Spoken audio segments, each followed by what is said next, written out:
Hello, I'm Richard Hooper and this is SatTV Week. Now I'm pleased to be joined by Mardi from NorthTelecom. Mardi, thanks for joining us again.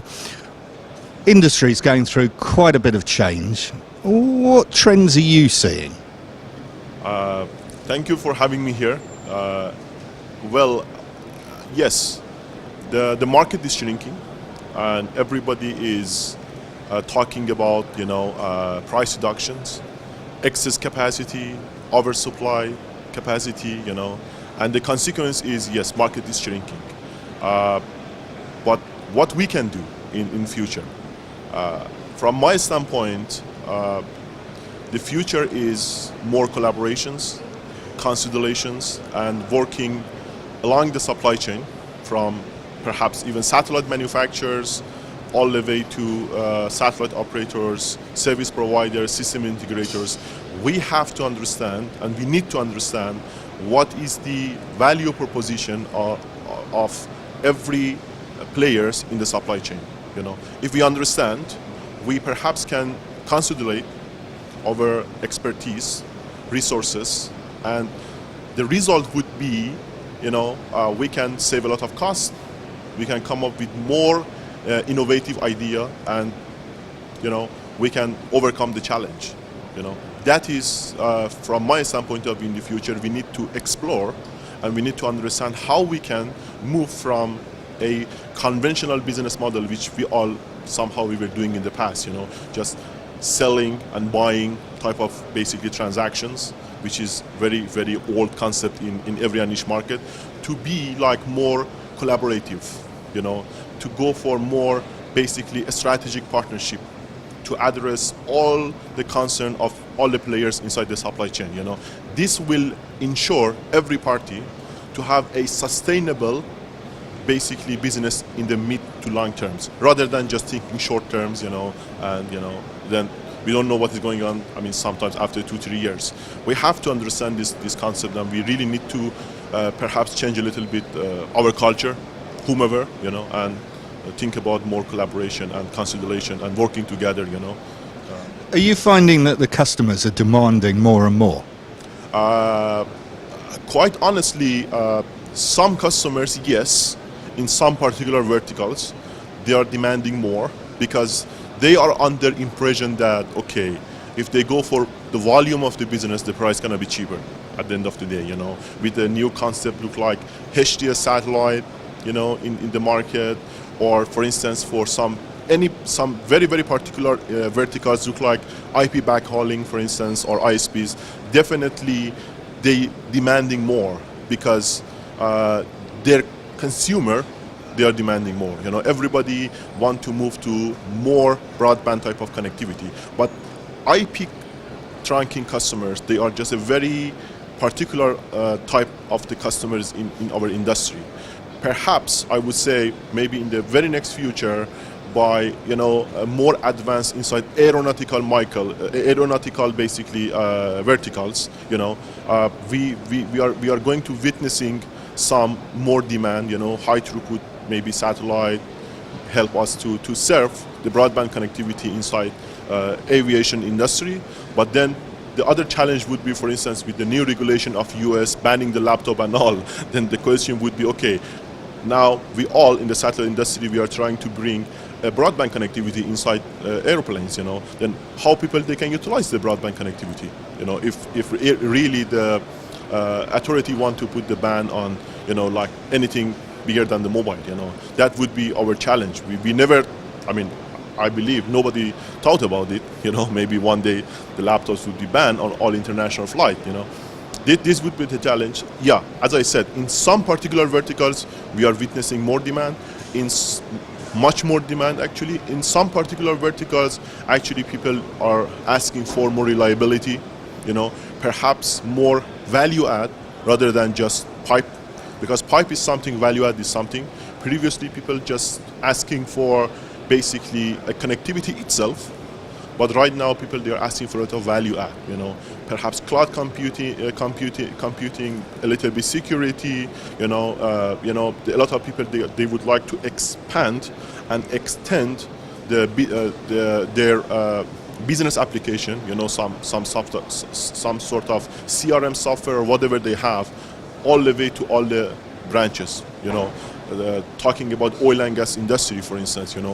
They are willing even to have the CRM systems on board, inside the vessels, rig and all, They are demanding a little bit more, but it is not just about the capacity, I would say, it's about the value, the value add, we as a service provider, we have to make sure we have all and every expertise in-house, or we have a reliable partners we can serve to our customer at the end of the day.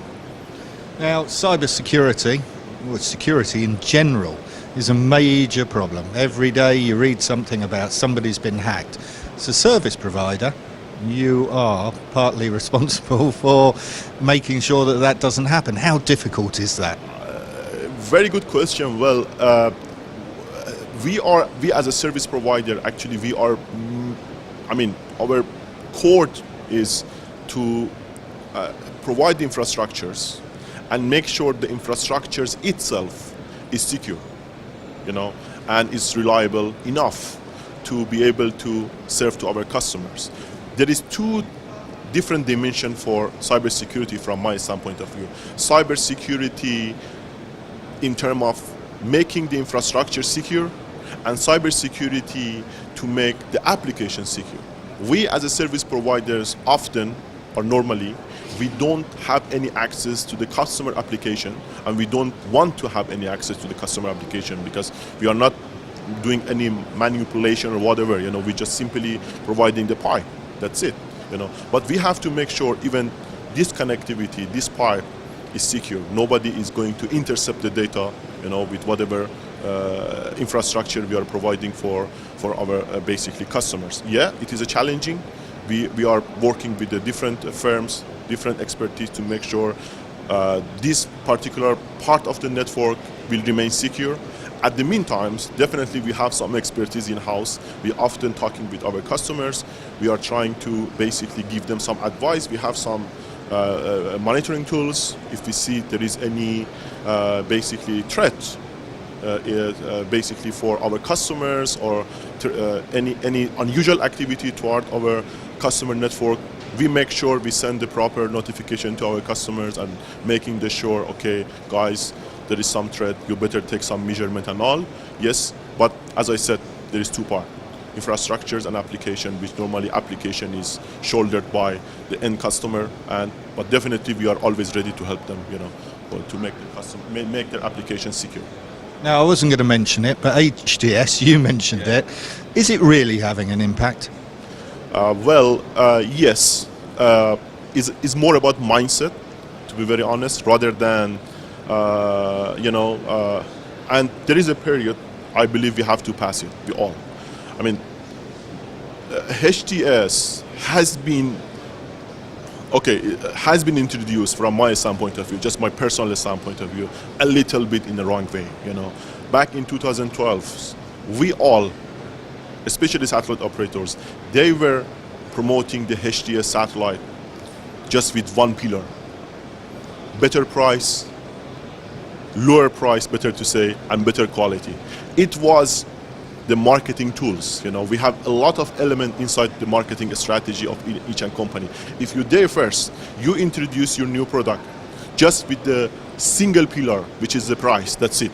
You don't emphasize on other value which you're gonna bring with the new product. You just tell to the people, okay, gentlemen, we're gonna bring a very good product with much lower price, much better quality. Then you give the wrong impression to the market. I believe somehow we did it, but there is nothing to do with HTS right now. HTS is not some wrong concept. From my standpoint of view, is other technology, is a different means of the communication. Eventually, for me, my interpretation of the HTS is look like any other market. You have a different brand, different product with a different value. We have, for instance, in airline industry, you have low-cost carriers, they are targeting some particular segment, versus you have older international brand, they are targeting some other segment. Definitely there are some overlap between these two industries at the end of the day, I mean between these two segments, but it doesn't mean, for instance, low-cost carrier can 100% take the market share of all those big international and vice versa. I would say the HTS concept in the long run would be some concept which eventually will address some segments, versus the conventional satellite would be suitable for some other segment. It's not gonna be like, okay, in the long terms we see, okay, HTS will take over everything and the conventional satellite will be just gone. I mean, from my standpoint, it doesn't happen. I mean, it's not going to happen at the end of the day. Now, going back to the very first question where you talked about the market, consolidation, retraction, what are your plans? Have you got plans to grow bigger? Have you got plans to take over some other enterprises? How are you evolving? Yeah, we got a couple of different strategy right now. The first one, definitely we want to concentrate on organic growth. This is one of our roadmap and the strategy inside NorthTelecom.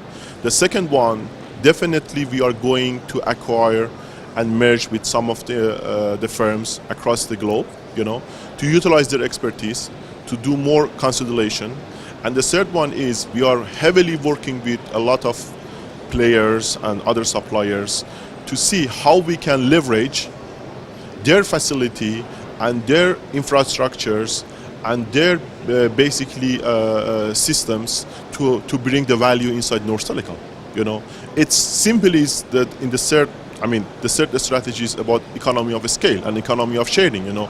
Other businesses, they are doing that. They did it. They are doing is quite successful, and I'm urging satellite industry players, all my fellow colleagues, to think about collaborations rather than to duplicate and replicate basically the whatever we have. It really doesn't make sense to go for basically duplicate everything. It's cost. It's all about cost. If we are talking about cost, satellite capacity is just one element of the cost. We have a lot of other overhead inside satellite industry. The capacity is shrinking. Okay, it's fine.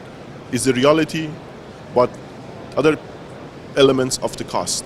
Do we have any solution for the other element? Yes, there are some solutions. We need to understand how we can work to each others, how we can work in a win-win situation, to utilize our resources and our expertise to have a win-win situation inside the satellite industry.